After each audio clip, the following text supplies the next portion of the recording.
Ragazzi. Silvio. Io sono un uomo. Bonjour à tous et bienvenue dans La Quinzaine, le podcast qui toutes les 2 semaines vous parle avec passion de l'actualité du cinéma. Émission un peu spéciale aujourd'hui puisqu'on introduit notre nouveau format un peu plus court, dédié à une sortie récente qui nous a particulièrement plu. Pour ce premier épisode de ce nouveau format, on va parler de Silvio de Paolo Sorrentino, qui est sorti le 31 octobre 2018, en France. Il était déjà sorti en avril, en Italie. Ça raconte l'histoire de Silvio Berlusconi, joué par Tony Servillo dans le rôle titre, Silvio Berlusconi, qui est donc l'ancien Premier ministre italien, bien connu pour ses frasques avec l'argent et les femmes. Alors Camille, Ambroise, pourquoi est-ce que vous voulez nous en parler aujourd'hui ? Alors, moi je trouvais ça intéressant, notamment par rapport à son réalisateur, Paolo Sorrentino, qui est l'un des grands réalisateurs italiens actuels, qui fait partie d'une espèce de nouvelle vague italienne, se vantant de récupérer les codes qui avaient été mis par le grand cinéma italien de l'époque, notamment avec Fellini. Et ce qui était intéressant, c'était de voir Sorrentino revenir en Italie, déjà vu que son dernier film il avait tourné aux États-Unis, c'était Youth. Et ensuite retourner un film italien, sachant qu'il avait obtenu l'Oscar du meilleur film étranger pour La Grande Bellezza en 2014. Et donc là, il s'attaque à un très gros morceau, puisqu'il s'attaque à l'un des personnages italiens les plus importants des 20 dernières années, qui est Silvio Berlusconi. Et moi, j'étais extrêmement curieux de voir ce qu'il allait en faire, sachant que les bandes annonces étaient extrêmement attrayantes. Et au final, le film, c'est assez spécial, vu qu'en France, il est sorti dans un format de 2h45, alors qu'il est sorti en 2 parties en Italie, d'1h30. Donc le film qu'on a vu en France, je pense, ne rend pas tout à fait justice à ce qu'a voulu mettre en place Sorrentino, et on ressent quelquefois dans le film des soucis de montage, des choses qui peuvent manquer. Mais ça reste quelque chose, moi je trouve le film assez inégal, globalement. Mais pour certains moments et pour la façon dont pour les thématiques traitées, je le trouve quand même extrêmement pertinent sur beaucoup de points. Camille ? Moi, je trouvais que c'était un film extrêmement intéressant. J'avais un peu peur de la longueur, qui au final n'est pas tant un problème. D'autant plus que le montage, le scénario est extrêmement dynamique, donc c'est assez plaisant à voir. Le seul, les bémols que j'aurais seraient sur la première partie. Autant je trouve ça très intéressant de rentrer dans le film par un personnage extérieur, puisqu'on met près d'1 heure à voir enfin Silvio Berlusconi, puisqu'avant on ne le voit pas, on voit un lieutenant qui essaye de rentrer dans son entourage, et cette période est un peu longue. Mais par contre, dès qu'on est en face du personnage de Silvio, c'est vraiment brillant. L'acteur est incroyable, c'est le même acteur que dans La Grande Bellezza, il me semble. Ouais, c'est ça, c'est l'acteur fétiche de Sorrentino, il a fait quasiment tous ses films avec lui. C'est ça, et il arrive à rendre une complexité, une psychologie extrêmement particulière dans ce personnage qui est assez emblématique. Et par contre, j'ai un peu plus de doutes. Plus je vois des films de Sorrentino, plus j'ai des doutes sur la manière dont il filme.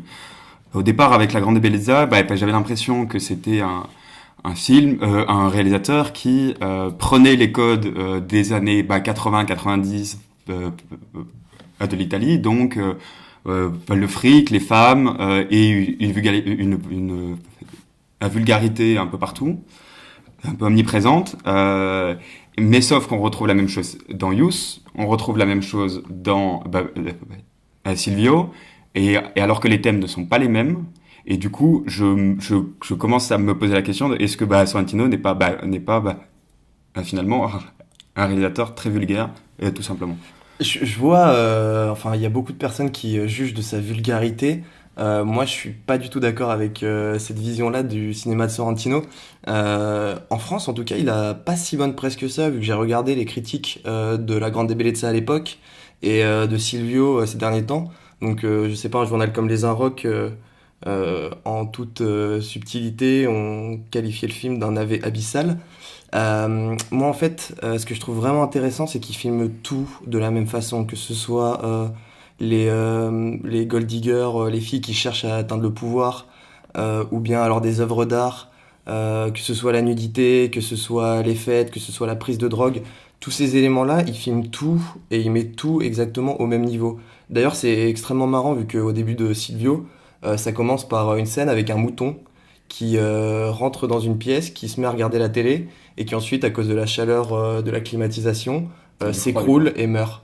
Et donc, Est-ce qu'on serait sur une métaphore pas très très fine avec ça quand même? c'est vrai que la métaphore est assez grosse. Il y en a beaucoup. Mais, le fait- Par exemple, quand il y a un traître, il cherche des serpents.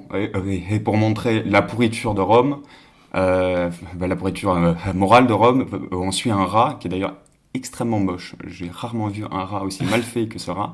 Mais on suit un rat dans les rues de Rome. Donc enfin, Oui, et puis il y a la scène du un camion usage- poubelle aussi que. Mais moi, je c'est trouve ça. cette scène absolument géniale. C'est vrai que peut-être que ça manque un peu de finesse et de subtilité, mais l'enchaînement des scènes où on voit un groupe de groupies de Silvio qui cherchent à le voir, qui voient un accident d'un camion poubelle et on voit tous les déchets qui s'explosent dans l'air. Et ensuite, il y a un cut. Et là, on voit plein de pilules de drogue, d'ecstasy qui sautent en l'air. Et ensuite, on voit une fête où là, le montage, il est hyper dynamique. Il y a une musique extrêmement entraînante. Et moi, c'est un film que je rapproche beaucoup d'un autre film qui est sorti il y a 5 ans, qui avait pas eu si bonne presse que ça également, mais c'est le Loup de Wall Street de Scorsese. Et en fait, là, ce que je trouve intéressant, c'est que ça prend le parti de montrer un personnage qui est totalement détestable, que ce soit Jordan Belfort ou Silvio Berlusconi. Mhm.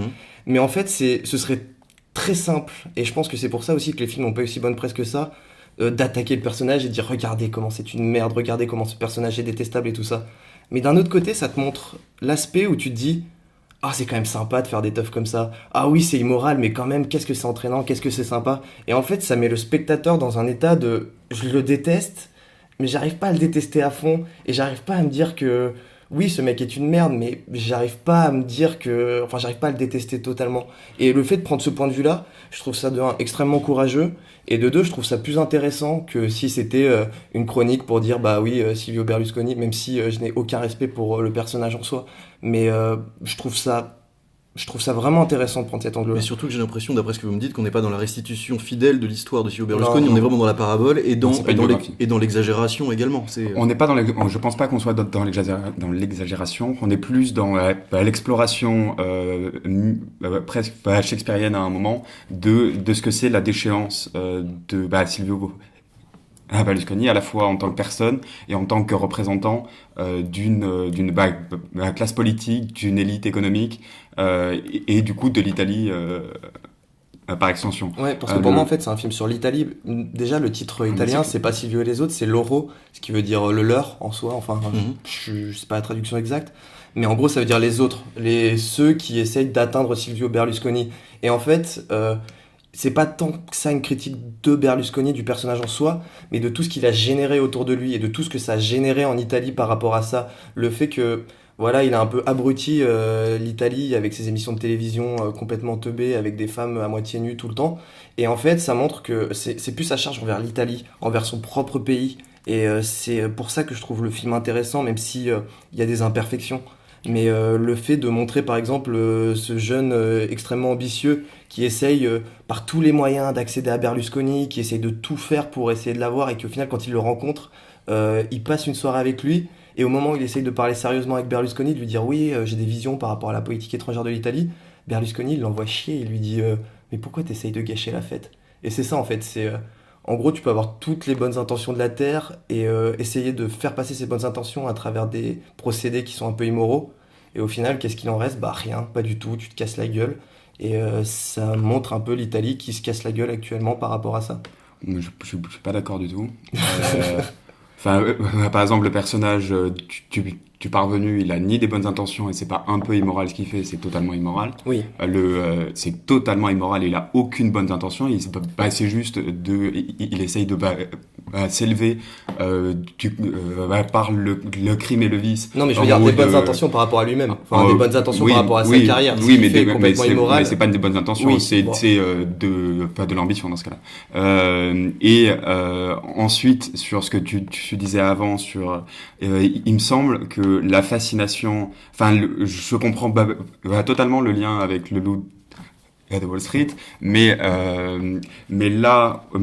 mais déjà que les scènes étaient longues et je les trouvais vraiment malaisantes dans le Loup de Wall Street, là, c'est quand même pendant 10 minutes, tu peux voir que des culs qui se baladent sur une ambiance de clip.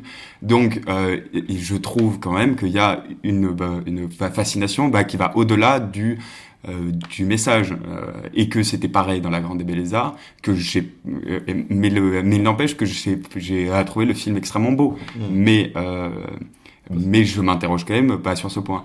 Et pour moi, Tu penses que Sorrentino est un gros pervers? non, mais mais je pense qu'il est tout autant le fruit de son époque il est tout autant le fruit de l'époque qu'il essaye de dénigrer.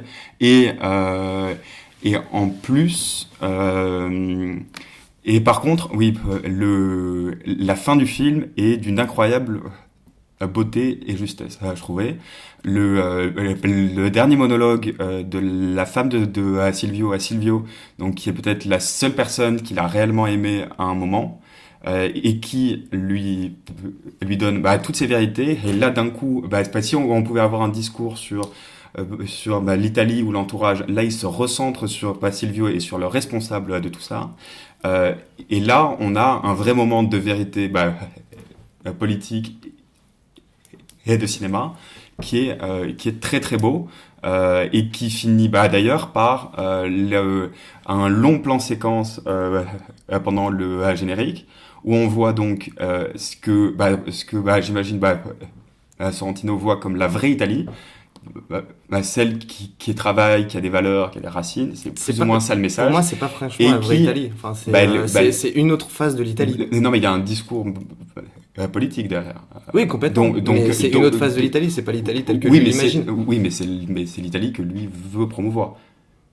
Ça me paraît un peu plus ambigu que ça. Je suis pas sûr. Parce que, quand on le voit déjà dans La Grande Bellezza, pour en parler rapidement, que moi je considère vraiment comme un chef-d'œuvre absolu, c'est vraiment la grande réussite de Sorrentino. Ce qu'il montre en fait, c'est des thèmes récurrents et qui va au-delà de l'Italie, c'est la vacuité de l'existence, c'est la vieillesse, c'est qu'est-ce que l'art, qu'est-ce que vivre. Et voilà, c'est des thèmes extrêmement larges, extrêmement compliqués à aborder. Et je pense qu'il l'avait vraiment touché, et il y avait vraiment un état de grâce dans La Grande Bellezza que je retrouve pas vraiment dans Silvio, mais ça reste quand même un film de grande qualité, et je pense que Sorrentino, ça reste l'un des auteurs majeurs des dernières années. Mais là, n'empêche pas. Très bien, merci messieurs, vous ferez donc une idée sur Paolo Sorrentino et sur Silvio, voir La Grande Bellezza. À bientôt pour une nouvelle émission de La Quinzaine. Salut.